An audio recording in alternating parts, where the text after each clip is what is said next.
Hello friends, आप सभी का स्वागत करते हैं हमारे चैनल रश्मि फन व्लॉग पर। तो आप सब देख रहे हैं दर्द से मोहब्बत भाग 72। इससे पहले इस कहानी के 71 भाग अपलोड हो चुके हैं चैनल पर। अगर आप सबने नहीं पढ़ा है तो ज़रूर पढ़ लीजिएगा। तो चलिए फ्रेंड, देखते हैं अब तक आप सबने पढ़ा था। शुभ और निहाल के जाते ही संजय ने भी संध्या की कमर पर बहुत ही प्यार से हाथ डालकर खुद से सटाते हुए कहा कि आज तो तुम सच में बहुत ही ज़्यादा खूबसूरत लग रही हो। कोई भी तुम्हें ये नहीं कहेगा देखकर कि तुम चार चार बेटों की माँ हो। संध्या ने भी हल्के से मुस्कुराकर कहा कि अच्छा, तो आपको देखकर भी कौन ही कहेगा कि आप चार बेटों के पापा हो। तभी एक नौकर जल्दी से वहां पर आ जाता है और बोलता है कि सर, सौम्या मैडम दवा नहीं खा रही हैं, वो बहुत ज़्यादा नखरे कर रही हैं, वो किसी भी कीमत पर दवा खाने के लिए तैयार नहीं हो रही हैं। अब देखते हैं आगे इस कहानी में क्या होता है। संध्या ने भी नौकर को देखकर कहा कि अच्छा ठीक है, तुम जाओ, मैं देख लूँगी।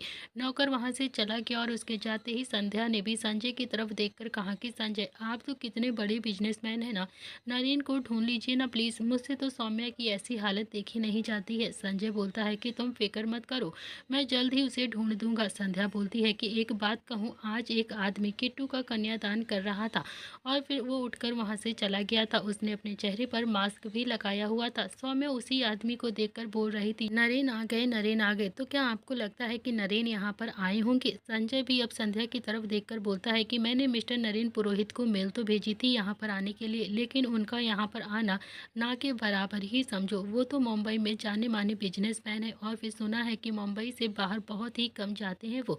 तुम तो सौम्या की दिमाग की हालत जानती ही हो बहुत अच्छे से, हो सकता है उसे कोई धोखा हुआ हो। संध्या ने भी अपना सिर संजय के सीने पर रखा और फिर संजय ने भी अपनी पकड़ हल्के से कस दी।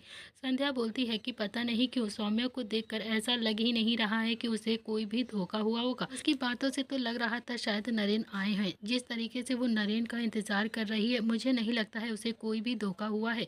संजय बोलता है कि अच्छा ठीक है, मैं पता करवाता हूँ कि किट्टू का कन्यादान किसने किसने किया था। ठीक है, आप तुम ना नाराज मत हो। संध्या ने भी हाँ में अपनी गर्दन हिला दी। तो वहीं दूसरी तरफ किट्टू भी अपने कमरे में आ चुकी थी। वो कमरे की सजावट देख रही थी, कितना सुंदर कमरा सजा हुआ था। उस वक्त वो कमरा पूरा फूलों से सजा हुआ था। आज से पहले उस कमरे में वो कभी भी नहीं आई थी। आज पहली बार ही उसने रुद्र के कमरे में कदम रखा था। रुद्र का कमरा सच में बहुत ही ज्यादा बड़ा था। जिस कमरे में वो अभी रुक रही थी वो कमरा तो बहुत ही बड़ा था, लेकिन रुद्र के कमरे से थोड़ा सा छोटा था। रुद्र का कमरा बिल्कुल अलग से था। एक किंग साइज का डबल बेड, बड़ा सा सोफा सेट और बहुत सारे शो पीस देखकर पता चलता था कि वो कमरा कितना ज़्यादा लग्जरी है। सच में उसकी डेकोरेशन देखकर तो किट्टू की आंखें बस देखती ही रह जाती हैं। उसने तो सपने में भी नहीं सोचा था कि उसकी शादी इतने अमीर से घर में हो जाएगी। वो पहले अपनी माँ को लेकर जहाँ रहती थी वो तो बहुत ही छोटा सा कमरा था, या ये कह सकते हैं एकदम टुकड़ा था। ये कमरा सच में बहुत बड़ा था। किट्टू उस कमरे की तरफ ही देख रही थी और तभी पीछे से रुद्र ने कहा कि किट्टू, मेरा कमरा पसंद आया तुम्हें? रुद्र की आवाज़ सुनते ही किट्टू एकदम से सहम गई थी और फिर उसने भी अपना सिर हल्के से झुका लिया और धीरे से बोलती है कि जी सर, बहुत ही अच्छा है। रुद्र बोलता है कि आज से तुम्हें यहीं पर रहना है मेरे साथ। किट्टू ने बस हल्की सी हाँ में अपनी गर्दन हिला दी और फिर रुद्र से बहुत ही ज़्यादा वो डरती थी। किट्टू का ये डरना ही कहीं ना कहीं रुद्र को बहुत ज़्यादा अच्छा लगता था। रुद्र अभी कुछ देर तक तो ऐसे ही किट्टू को देखता रहता है। दुल्हन के जोड़े में किट्टू किसी भी अप्सरा को मात दे सकती थी। इस वक्त वो सच में बहुत ज़्यादा खूबसूरत लग रही थी। रुद्र भी अपनी शेरवानी के बटन को खोलता हुआ बोलता है कि हम दोनों पति पत्नी हुए हैं आज से। ये सुनकर तो किट्टू के कान एकदम से खड़े हो गए थे और फिर उसने भी हल्का सा चेहरा उठाकर रुद्र की तरफ देखा तो रुद्र अभी भी अपनी शेरवानी के बटन को ही खोल रहा था और किट्टू ये सब कुछ देखकर तो बहुत ही ज़्यादा डर गई थी। रुद्र ने भी अपनी शेरवानी निकालकर वहीं सोफे पर फेंक दी और फिर सीधा वॉशरूम की तरफ चला गया। जैसे ही रुद्र वॉशरूम की तरफ गया, किट्टू को अब जाकर थोड़ी सी राहत हुई थी, लेकिन अगले ही पल रुद्र वापस आ गया और फिर शायद वो अपने कपड़े ले जाना ही भूल गया था। वो किट्टू की तरफ एक कदम बढ़ा और फिर किट्टू फिर से एकदम से डर गई थी।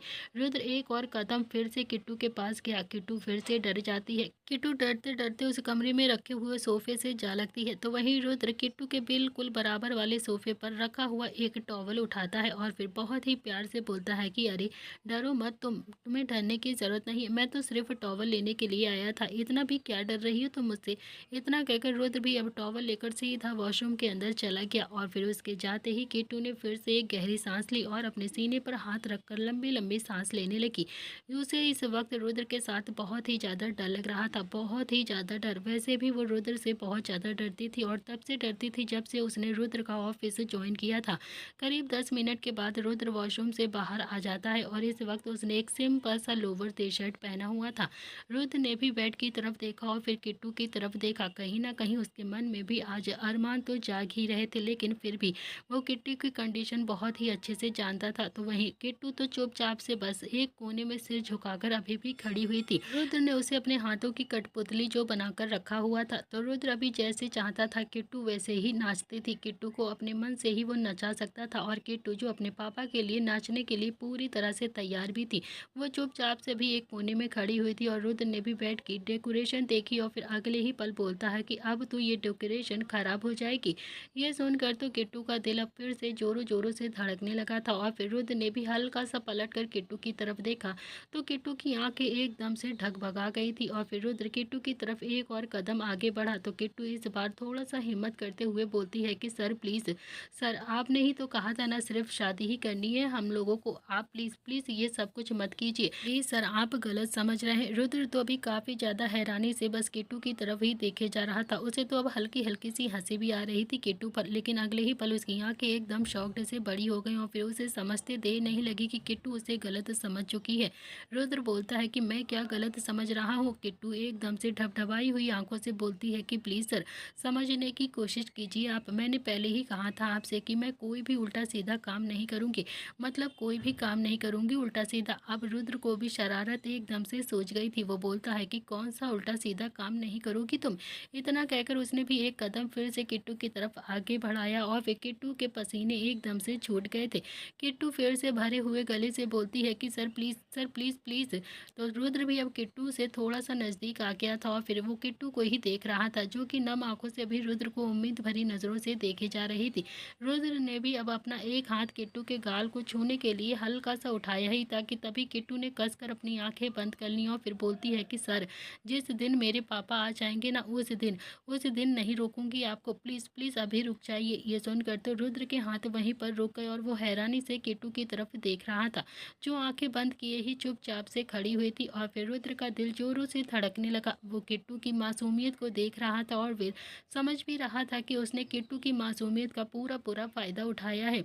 तो वहीं किट्टू एक बार फिर से बिना आंखें खोले ही बोलती है कि सर, सर प्लीज़ सच कह रही हूँ मैं, जिस दिन मेरे पापा आ जाएंगे ना आप मेरे पापा को ढूंढ दोगे ना उस दिन नहीं रोकूंगी आपको, आपका जो भी मन करेगा ना आप कर लेना, बस मेरे पापा को ढूंढ दो, प्लीज़ ढूंढ दो मेरे पापा को। इतना कहकर उसने भी अपनी आंखें धीरे से खोली और फिर सुबकने लगी और अगले ही पल वो झटके से रुद्र के पैरों में बैठ गई और फिर अपने हाथ रुद्र के पैरों पर रखते हुए बोलती है कि सर प्लीज़, सर प्लीज़ आपने कहा था ना कि आप मेरे पापा को ढूंढ देंगे, आपने मेरी माँ की हालत देखी है ना, वो मेरे पापा के बिना मर जाएगी, मेरी माँ मेरे पापा के बिना नहीं रह पाएंगी, एक बार मेरे पापा को ढूंढ दीजिए आप सर प्लीज़, फिर आप जैसा कहेंगे जो कहेंगे मैं वो सब कुछ करूँगी सर, प्लीज़ मेरे पापा को ढूंढ दीजिए पहले आप। रुद्र के चेहरे के तो रंग एकदम से अब उड़ चुके थे। वो कहाँ किट्टू के साथ अपनी ज़िंदगी खुशी खुशी बिताना चाहता था, उसे बहुत सारी खुशियाँ देना चाहता था, लेकिन फिर भी कुछ था जो रुद्र और किट्टू के बीच में बार बार आ रहा था। रुद्र ने भी कोई जवाब नहीं दिया और फिर सीधा उस कमरे से निकल गया। रुद्र अपने कमरे में निकलकर सीधा स्टडी रूम की तरफ आ गया। उसे समझ में नहीं आ रहा था कि अब वो क्या करे।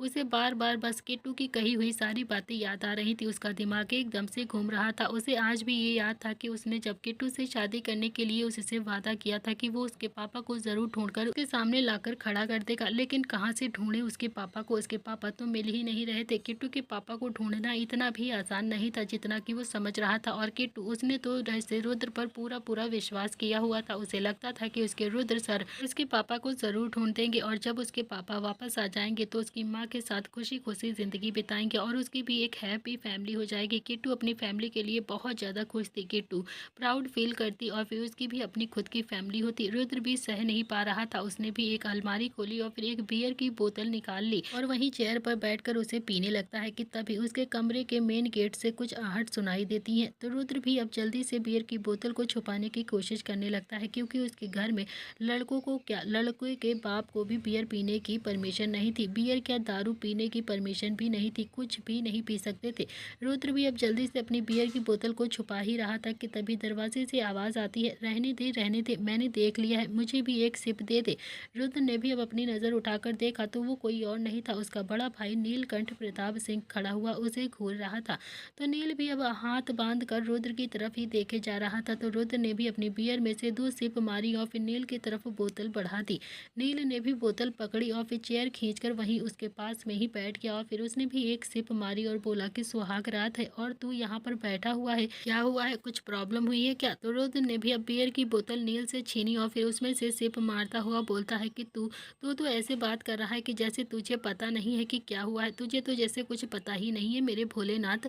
उसकी आंखों में जब सवाल देखता हूँ ना तो फिर उसके करीब जाने का मन ही नहीं करता है मेरा। नील ने भी रुद्र के हाथ से बियर की बोतल ली और फिर उसमें से एक सिप लेकर बोला कि भाई तू उसके करीब जा भी कैसे सकता है, तू ना उसके करीब कभी जा भी नहीं पाएगा, तो जिससे तू इतना ज़्यादा डरती है, वो जहाँ पर डर होता है ना वहाँ पर प्यार कभी भी नहीं होता है। तो रुद्र बोलता है कि अच्छा, तभी अवनी भाभी तुझसे डरती नहीं है ना? नील ने भी मुस्कुराकर कहा कि यार अवनी की याद बहुत ज़्यादा आ रही है आज, वो जल्दी ही चली गई थी ना, तूने फिर से अवनी का नाम ले लिया ना, अरे उसे भूलाने के लिए तो तेरे पास ही आया था मैं, और तू भी है ना जो अवनी का ही नाम लेकर मेरे दिल को एकदम से छलनी कर रहा है। इतना कहकर नील ने भी अब अपने सीने पर अपना हाथ रख दिया और फिर रुद्र ने भी बियर की बोतल नील के हाथ से ले ली और फिर उसमें से एक सिप मार कर बोलता है कि बस बस ज़्यादा नौटंकी मत कर, समझा तू? मुझे ना समझ में नहीं आ रहा है कि मैं क्या करूँ, दिमाग बहुत ज़्यादा ख़राब हो रहा है मेरा। मैं उसके पापा को ढूंढ तो लूँगा ना, ज़िंदगी भर उसकी नज़रों में गुनहगार बन जाऊँगा अगर मैंने उसके पापा को नहीं ढूंढा। तो नील बोलता है कि फिक्र मत कर, उसके पापा मिल जाएंगे, फिलहाल के लिए तू ना अपनी लव स्टोरी को थोड़ा सा आगे बढ़ा दे, उसकी केयर कर, उसकी बातों को मान, उसके साथ ज़्यादा से ज़्यादा टाइम बिता, समझा तू? वो तुझ पर यकीन करने लगेगी और जब वो तुझ पर यकीन करेगी ना तो फिर अपने दिल की हर बात तुझे बताएगी, और शायद वो बात भी जो वो किसी को भी बताना नहीं चाहती है, वो अपने दिल की सारी बातें तुझसे शेयर करेगी, समझा तू? इतना कहकर नील ने भी बियर की एक सिप ली और फिर रुद्र ने भी नील से बोतल ली और फिर उससे एक सिप लेकर बोलता है कि तू किट्टू को मुझसे ज़्यादा अच्छे से जानता है ना?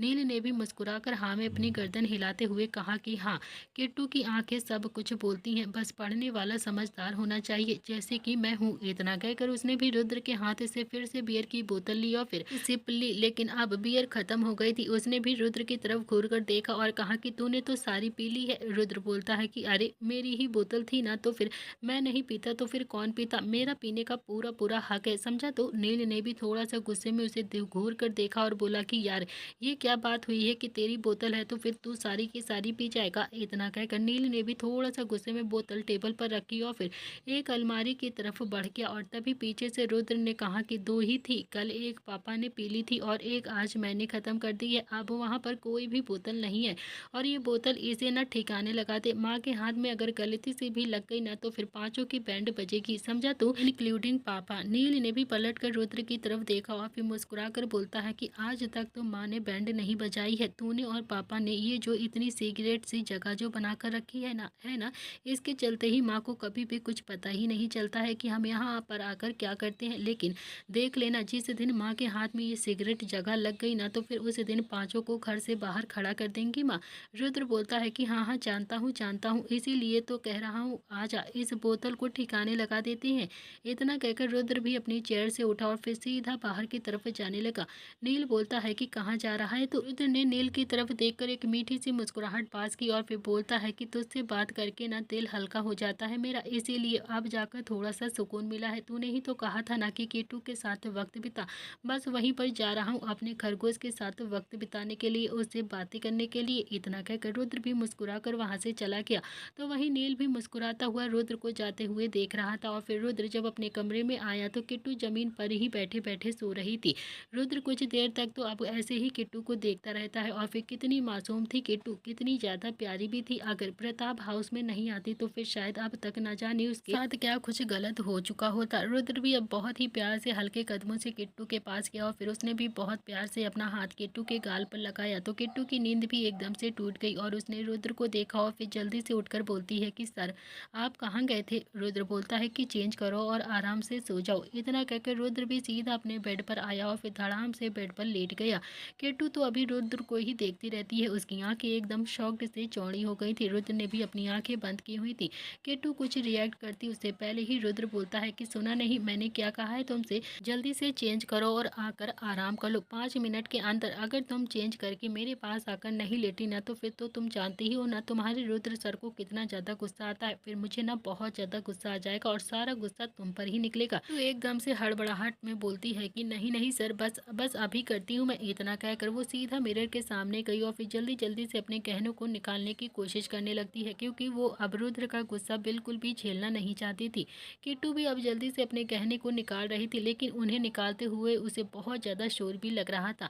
रुद्र थोड़ा सा इरिटेट भी हो रहा था इतने ज्यादा गहने की आवाजों से। तो रुद्र ने भी अपनी आंखें खोली और फिर उठकर बैठ गया और फिर किट्टू की तरफ देखने लगा।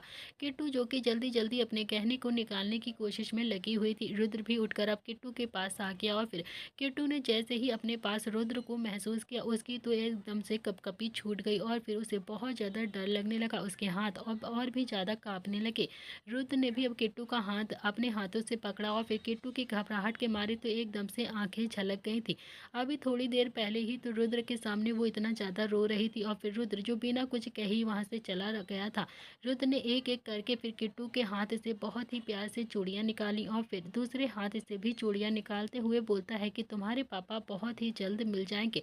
मैं ढूंढ लूंगा तुम्हारे पापा को, लेकिन तुम्हें थोड़ा सा यकीन करना होगा मुझ पर, क्योंकि तुम्हारे यकीन के बिना मैं कुछ भी नहीं कर पाऊंगा। किट्टू सुबकने लगी और फिर जब जब उसके पापा का जिक्र होता था वो अंदर से खुद को एकदम से खाली सा महसूस करती थी। उसे बहुत ज्यादा बुरा भी लगता था। वो बोलती है कि आपने कहा था ना पापा शादी में आएंगे, तो फिर वो क्यों नहीं आए हमारी शादी में। रुद्र ने भी किट्टू की आंखों में देखा जो अभी भी एकदम से झरना बनी हुई थी।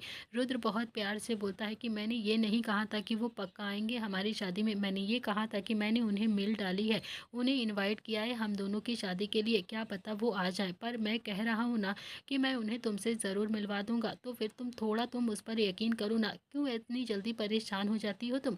किट्टू कुछ भी नहीं बोली, बस उसने हल्की सी हाँ में अपनी गर्दन हिला दी और फिर रुद्र ने भी किट्टू के हाथ की सारी चूड़ियाँ बहुत ही प्यार से और आराम से निकाल दी थी। जब वो आखिरी चूड़ी निकालने लगा तो किट्टू ने अपना हाथ पीछे खींचते हुए कहा कि ये रहने दीजिए, शादीशुदा औरतों के हाथ कभी भी खाली नहीं रखने चाहिए, कभी भी हाथ खाली नहीं होना चाहिए।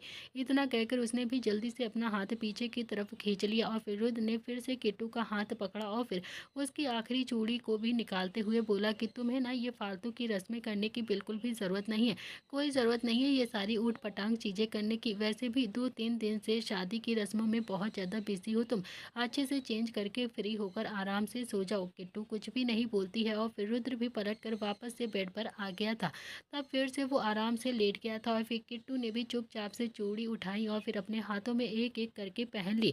रुद्र ने भी ये सब कुछ देख लिया था और फिर उसके चेहरे पर एक मीठी सी मुस्कुराहट आ गई थी और कहीं ना कहीं उसकी नज़रों में किट्टू की इज्जत अब थोड़ी सी और ज़्यादा बढ़ गई थी, क्योंकि अब किट्टू उसके लिए बहुत ज़्यादा केयर कर रही थी। किट्टू ने भी बेशक से मर्जी से शादी नहीं करी थी अपनी, लेकिन उसे देखकर ऐसा लग रहा था कि जैसे रस्में तो अपनी मर्जी से ही वो सारी निभा रही थी। किट्टू भी क्लोजेट की ओर चली गई और फिर कुछ देर तक किट्टू क्लोजेट रूम से बाहर नहीं आती है तो रुद्र को अब बहुत ज़्यादा टेंशन में नींद भी नहीं आ रही थी कि इतनी देर से आखिर किट्टू बाहर क्यों नहीं निकली है। उसका दिमाग तो बस यही सोचकर खराब हो रहा था कि वो किट्टू के पिता नरेंद्र पुरोहित को किट्टू और सौम्या को कैसे मिलवाए। इसी वजह से उसे वैसे भी नींद नहीं आ रही थी। तो रुद्र ने भी अब घड़ी की तरफ देखा तो पिछले 15 मिनट से किट्टू क्लोजेट में ही थी। रुद्र को अब कुछ गड़बड़ लगने लगती है। वैसे भी किट्टू का लहंगा किट्टू से भी डबल भारी था। रुद्र ने भी आवाज लगाते हुए कहा कि लिटिल खरगोश तुम ठीक तो हो ना। किट्टू ने भी थोड़ा सा घबराते हुए कहा कि जी सर वो मैं बिल्कुल ठीक हूँ। रुद्र बोलता है कि मेरी हेल्प चाहिए क्या, तो किट्टू बोलती है कि जी नहीं सर, नहीं चाहिए मुझे आपकी हेल्प। रुद्र बोलता है कि तुम बहुत देर से अंदर हो ना, कोई प्रॉब्लम तो नहीं है, अगर कोई प्रॉब्लम है तो बताओ मुझे। किट्टू का जवाब नहीं आता है और फिर रुद्र ने फिर से पूछा कि किट्टू किट्टू मैं तुमसे ही कह रहा हूँ, कुछ चाहिए या फिर कोई हेल्प चाहिए तो बताओ मुझे, अगर कुछ और चाहिए तो वो भी बता सकती हो। इस बार किट्टू ने अटकती हुई आवाज़ में कहा कि जी वो एक बार संध्या माँ को बुला दीजिए। रुद्र बोलता है कि अच्छा ठीक है। इतना कहकर रुद्र उठता है और सीधा अपने कमरे से बाहर जाने लगा, लेकिन जैसे ही वो दरवाजे तक पहुंचा वो एकदम से रुक गया और फिर हैरानी से पलट कर खुद से ही बड़बड़ाता है कि मैं इस वक्त माँ को लेने जाऊँगा, ये मुझे माँ से पिटवाने के इरादे में है क्या, माँ से पिटवा के मानेगी क्या ये मुझे, हे भगवान। रुद्र बोलता है कि किट्टू माँ आएगी तो प्रॉब्लम हो जाएगी बहुत ज़्यादा, तुम मुझे ही बता दो क्या काम है तुम्हें। किट्टू अटकती हुई आवाज़ में बोलती है कि सर आप नहीं समझेंगे, प्लीज़ प्लीज़ आप माँ को ही बुला दीजिए ना प्लीज़, घर में कोई फीमेल नौकर हो या फिर उसे भी बुला सकते हैं। रुद्र भी इरिटेट होकर बोलता है कि मैं आ रहा हूँ, कोई भी फीमेल नौकर नहीं है इस वक्त इस घर में, मैं किसी नौकर को अपने कमरे में आने दूंगा। क्या तुम्हें ऐसा लगता है ये डेकोरेशन सिर्फ तुम्हारे लिए की गई है, ना कि किसी फीमेल नौकर के लिए, समझी तुम। ये सुनकर तो किट्टू की आवाज़ एकदम से नहीं आती है। रुद्र बोलता है कि अब मैं आ रहा हूँ किट्टू, मैं अंदर आ रहा हूँ। ये कहते कहते रुद्र भी अब किट्टू के पास अंदर चला गया। तो वहीं किट्टू जो कि अभी क्लोजेट रूम में खड़ी हुई थी, उसका दुपट्टा उसके सिर में पूरी तरह से उलझा हुआ था। तो रुद्र भी अब किट्टू की तरफ देखकर बोलता है कि अरे ऐसी स्थिति में तो हो नहीं जो मैं तुम्हारी हेल्प नहीं कर सकता हूँ, इतना ज़्यादा क्यों डर रही थी तुम।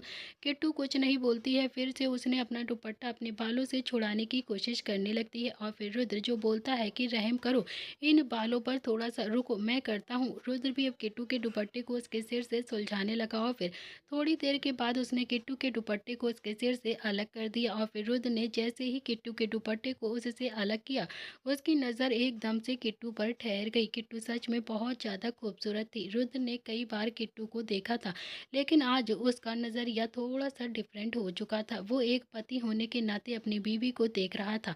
तो वहीं किट्टू रुद्र के ऐसे देखने से थोड़ा सा अनकंफर्टेबल फील कर रही थी, उसके दिल की धड़कनें भी तेज हो गई थी। रुद्र ने भी अपनी नज़रें नीचे रख ली और फिर दुपट्टे की तरफ देखा, और जैसे ही उसने दुपट्टा देखा वैसे ही उसे कुछ एकदम से याद आया। कुछ देर के लिए वो दुपट्टे को भी देखता रहा और फिर उसने भी दुपट्टा वहीं साइड में रखा और फिर सीधा कमरे से बाहर निकल गया। थोड़ी देर के बाद किट्टू भी चेंज करके कमरे से बाहर आ गई थी। उसके हाथ में उसका भारी भरकम सा लहंगा था, जिसे उसने अच्छे से फोल्ड करके बैग में रख दिया था। किट्टू ने जैसे तैसे लहंगे को उसके कबर्ड में रख दिया और फिर चुपचाप से बिना किसी आहट के सोफे पर आकर लेट गई। अगली सुबह संध्या के मुंह से रुद्र के लिए घोड़ा सुनकर अब किट्टू के चेहरे पर भी हल्की हल्की सी मुस्कुराहट आ गई थी, क्योंकि संध्या ने एक वक्त में रुद्र को गधा बोला था। संध्या ने कहा तो बस ये मुस्कुराहट ऐसी ही रहनी चाहिए, क्योंकि मैं नहीं चाहती हूँ कोई बाहर वाली औरत आकर ये कहे कि संध्या की बहू तो मुस्कुराती ही नहीं है, तुम ऐसे ही मुस्कुराया करो। देखो किट्टू, दुनिया वाले को हमारा दर्द और हमारे दुख से कोई मतलब नहीं होता है। कुछ याद कुछ दर्द हमें खुद ही झेलने पड़ते हैं। किसी के बारे में उनके सामने रोक कर हम अपने दर्द को कम नहीं कर सकते, बल्कि दुनिया उस दर्द का मजाक बनाती है। तुम पर जो बीत रही है ना, उसका अंदाजा मैं लगा सकती हूँ। इतनी छोटी सी उम्र में तुमने अपनी माँ को संभाल के रखा, देखा है मैंने कैसे तुम अपनी माँ का ख्याल रखती हो। शायद मेरी बेटी होती ना तो फिर मेरा ख्याल भी ऐसे ही रखती, और शायद तुमसे ज़्यादा न रख पाती जितना तुम अपनी माँ का ख्याल रखती हो। मुझे तो ये सोच कर ही बहुत ज़्यादा प्राउड फील होता है कि तुम मेरे घर की बहू हो, मेरे रुद्र की पत्नी हो। बस मैं यही चाहती हूँ कि तुम हमेशा खुश रहो। और रही बात तुम्हारे पापा की, तो वो भी बहुत ही जल्द मिल जाएंगे। तुम्हारे पापा है ना, तुम्हारे पापा को ज़रूर ढूंढ देंगे और फिर रुद्र भी ढूंढ देगा। मैं जानती हूँ रुद्र को वो झूठे वादे कभी नहीं करता है। किट्टू कुछ नहीं बोली, बस उसने भी हल्की सी हाँ में अपनी गर्दन हिला दी। संध्या ने एक बार फिर से किट्टू के माथे को चूम कर कहा कि किट्टू जाओ, अब खुशी खुशी रुद्र के साथ ऑफिस में जाओ, ठीक है। और हाँ, बिल्कुल भी डरना मत, रुद्र से तो बिल्कुल भी मत डरना। वो तुम्हें कुछ भी कहेगा ना तो फिर सीधा आकर मुझे बताना, तुम्हारे सामने ही उस घोड़े के कान खींच दूंगी मैं। संध्या इससे आगे कुछ और कहती उससे पहले ही रुद्र की आवाज़ एकदम से आ जाती है, किट्टू तुम चलोगी या फिर नहीं चलूंगी, मैं चला जाऊं अकेला ही। किट्टू बोलती है कि माँ अब मैं जाऊं। तो संध्या ने भी हाँ में अपनी गर्दन हिला दी और फिर किट्टू ने भी संध्या के पैर छुए और संध्या ने उसे बहुत सारा आशीर्वाद दिया और फिर किट्टू धीरे कदमों के साथ वहां से चली गई। किट्टू जब गार्डन में आई तो रुद्र गाड़ी से टेक लगाकर खड़ा हुआ था और अपने मोबाइल के स्क्रीन को स्क्रॉल कर रहा था। किट्टू जाकर चुपचाप से खड़ी गई, उसने ना तो कोई आहट की और ना ही रुद्र को आवाज़ लगाई। रुद्र कुछ देर तक तो अपने ही मोबाइल की स्क्रीन को ऐसे ही स्क्रॉल करता रहता है और फिर बोलता है कि किट्टू तुम आओगी कि नहीं आओगी। इतना कहकर उसने अपनी नज़र उठाकर सामने देखा तो किट्टू उसके सामने ही खड़ी हुई थी। एक बार फिर से रुद्र की नज़र किट्टू पर आकर ही ठहर गई थी। रुद्र के ऐसे देखने से किट्टू बहुत ज़्यादा अनकंफर्टेबल फील करती थी, लेकिन फिलहाल तो उसने कभी भी शिकायत नहीं करी थी रुद्र से। रुद्र बोलता है कि अब तुम वहीं पर खड़ी रहोगी या फिर आओगी, आओ बैठो। इतना कहकर उसने भी गाड़ी का दरवाज़ा खोला और फिर किट्टू भी आकर गाड़ी में बैठ गई। रुद्र ड्राइविंग सीट पर आकर बैठ गया और फिर थोड़ी ही देर में राजस्थान की सड़कों पर रुद्र की गाड़ी दौड़ने लगती है। रुद्र भी चोर नजरों से किट्टू की तरफ देखता और फिर किट्टू जो उदास मन से खिड़की के बाहर देख रही थी। रुद्र किट्टू से बहुत सारी बातें करना चाहता था, उसके दिल की बातों को जानना चाहता था, लेकिन वो ये भी नहीं जानता था कि अगर वो किट्टू से बात करेगा तो फिर किट्टू सिवाय अपने पापा के कोई भी टॉपिक पर बात नहीं करेगी, क्योंकि उसके लिए उसके पापा ही इम्पोर्टेंट इम्पोर्टेंट थे। घूम फिर कर वो अपने पापा पर ही आ जाएगी। ऐसा लग रहा था कि जैसे किट्टू की तो दुनिया उसके माँ पापा में ही बसती है। वरना जिस ज़िंदगी को पाने के लिए लड़कियां बहुत ज़्यादा तरसती हैं, पागलों की तरह घूमती हैं, वो ज़िंदगी किट्टू के सामने बाहें फैलाकर खड़ी हुई थी। और किट्टू बस उस ज़िंदगी को देख रही थी और उसके पास ही नहीं जाना चाहती थी। उसके लिए तो उसकी ज़िंदगी बस उसके माँ बाप ही थे। अपनी माँ को उसने बचपन से ऐसे ही देखा था, जब देखो बस सौम्या नरेन का ही नाम लेती रहती थी। और इसीलिए ही किट्टू के दिमाग में भी ये बात एकदम से घर कर गई थी। जब उसके पापा आएंगे तो उसकी माँ अपने आप ही ठीक हो जाएगी और उसके पापा उसकी माँ को संभाल लेंगे, उसकी भी एक हैप्पी फैमिली होगी। और यही सब कुछ सोचते सोचते किट्टू की शादी भी रुद्र से हो गई थी। उसके साथ राजस्थान का टॉप बिजनेसमैन बैठा हुआ था, जिसे पाने के लिए शायद कोई सारी लड़कियां तरसती हैं, मरती हैं उसके लिए। लेकिन किट्टू वो तो शायद रुद्र को नजर भर कर देखती भी नहीं थी। तो वहीं रुद्र बस ड्राइविंग सीट पर बैठकर ड्राइविंग किए जा रहा था और थोड़ी देर के बाद उसने भी अपनी गाड़ी ऑफिस के बाहर आकर रोकी। रुद्र गाड़ी से नीचे उतर गया और ना चाहते हुए भी घूम कर किट्टू की तरफ गया। उसने थोड़ा सा हिचकिचाते हुए किट्टू की गाड़ी की तरफ का गेट खोला और फिर किट्टू अभी भी अपने ही ख्यालों में डूबी हुई थी। रुद्र ने भी चुटकी बजाकर कहा कि ये लिटिल खरगोश। किट्टू भी सीधा अपने होश में वापस आई और फिर उसने भी रुद्र की तरफ देखा और फिर लड़खड़ाती हुई जुबान में बोलती है कि सर आप, मतलब हम पहुंच गए। रुद्र ने अपना एक हाथ किट्टू की तरफ बढ़ाया और बोला, जी हाँ हम पहुंच गए हैं मिसेस कात्यानी रुद्राक्ष प्रताप सिंह, अब आप उतरेंगी या नहीं। किट्टू ने यह सुनकर थोड़ा सा शर्माते हुए कहा हाँ, और उसने अपनी पलकें दो बार झपकाई और फिर नीचे उतरने लगी। लेकिन हड़बड़ाहट में उसका पैर एकदम से स्लिप होते होते बचा और वो गिर जाती उससे पहले ही रुद्र ने उसे एक हाथ से थाम लिया और बोला कि इतना डरने की ज़रूरत नहीं है, पहली बार नहीं आई हो तुम इस ऑफिस में, पहले भी आई हो ना। तो फिर ये सुनकर किट्टू की आंखों में हल्का हल्का सा पानी आ गया था। और फिर किट्टू उस ऑफिस से कोई खास यादें नहीं जुड़ी थी, उसकी बहुत ही ज़्यादा कड़वी यादें थी जो उसे बार बार याद आती थी। बहुत बार ऑफिस में उसे बेइज्जत किया गया था, बहुत बार एम्प्लॉय ने उसे टारगेट किया था, बहुत बार उसके साथ बदतमीजी हुई थी और वो सब कुछ याद करके किट्टू का दिल एकदम से दहल जाता था।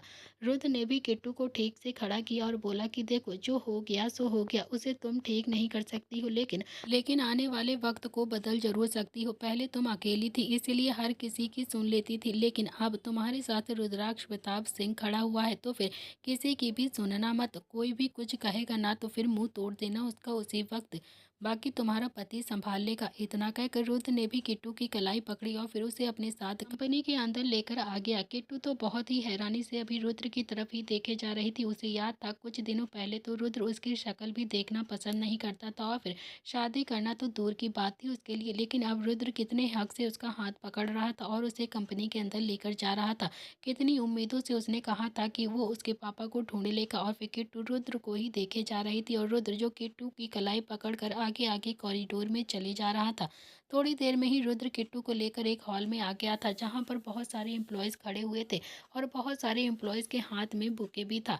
कुछ एम्प्लॉयज़ के चेहरे पर मुस्कुराहट थी जबकि कुछ किट्टू को देखकर अंदर ही अंदर जल रहे थे और एकदम गुस्से से पागल हो रहे थे। किट्टू ने एक नज़र सबकी तरफ देखा और फिर झटके से अपनी नज़रें नीचे कर ली और उसका हाथ रुद्र की बाजू पर कस गया। तो देख कर ही ये पता चल रहा था कि किट्टू वहाँ पर खड़े नहीं रहना चाहती थी। उसे इस वक्त कितना ज़्यादा डर लग रहा है। उसे ऐसा लग रहा था कि जैसे पता नहीं अभी एम्प्लॉयज़ उसके बारे में क्या कुछ कह देंगे।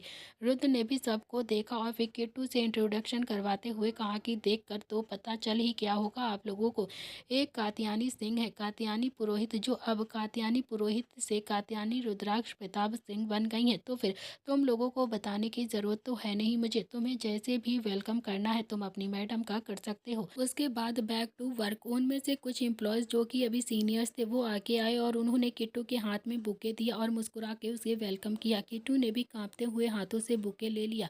उनमें से एक सीनियर एम्प्लॉय ने बहुत ही प्यार से किट्टू के सिर पर अपना हाथ फेर कर कहा कि कॉन्ग्रेचुलेशंस बेटा, आप तो बहुत ही ज़्यादा अच्छी लग रही हो। किट्टू के चेहरे पर एक बड़ी सी मीठी सी मुस्कुराहट आ गई थी और फिर उसे सच में इस वक्त बहुत ज़्यादा खुशी महसूस हो रही थी क्योंकि उस सीनियर एम्प्लॉय ने दिल से किट्टू की तारीफ करी थी और सच में दिल से ही उसे आशीर्वाद दिया था। और तभी एक और लड़का किट्टू के पास आया और उसने भी बहुत ही एटीट्यूड में किट्टू की तरफ फ्लावर बढ़ाते हुए कहा कि कॉन्ग्रेचुलेशंस किट्टू। ये सुनते ही रुद्र की भौहें तो एकदम से तन गई थी। उसने भी अपना एक हाथ उठाकर उस एम्प्लॉय की बाजू पर रखा और फिर उसे हल्का सा दबाते हुए लगभग अपने गुस्से से दांत पीसते हुए धीरे से कहा कि मैम है तुम्हारी, किट्टू नहीं। तो आइंदा से याद रखना। उस लड़के ने भी अब रुद्र के सवालों का जवाब देते हुए कहा कि सर, लेकिन अभी गुप्ता जी ने भी तो बेटा कहा है ना, इन्होंने तो मैम नहीं कहा है हमारी मैम को।